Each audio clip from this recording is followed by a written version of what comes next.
if you want to meet some of the hardest working, most grateful, humble people, you should go to prison.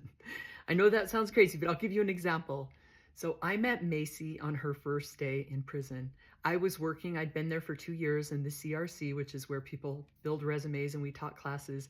And she came down and said, "It's my first day. I just want to learn how to live like other people do. I want to take every class you have." And when I asked her, I said, "Well, how long is your sentence?" She said, 10 years.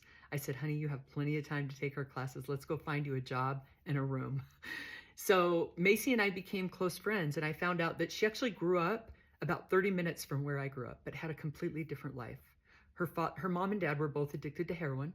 She grew up homeless a lot of the time, in and out of foster care, and watching her parents rob pharmacies and commit crimes. And Macy, of course, she grew up too, young single mother, addicted to drugs and drug dealing, and came to prison.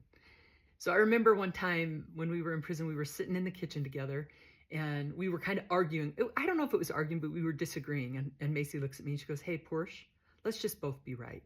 And we both started laughing. And from that time on, we just learned, let's just both be right. I mean, talk about an amazing skill, right? How many people do you disagree with, but you can find that common ground? We can believe differently and still be friends. Another time, they don't often have ice cream in prison, but they did one day, and girls were running out of the kitchen yelling, "They have ice cream in the chow hall, hurry, hurry."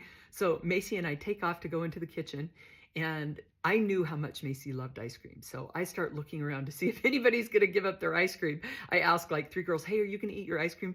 One of them gives me a dirty look and Macy goes, "Don't do it again, Porsche, don't do it again. Somebody's gonna take you out." But we both started laughing, and she said, "That was such a nice thing for you to do as my friend." She's like, "You were such a down friend that day." But later on, we started talking about some of the hard things that Macy had been through. And we'll be talking about it this week on the podcast. You will love her just like I do.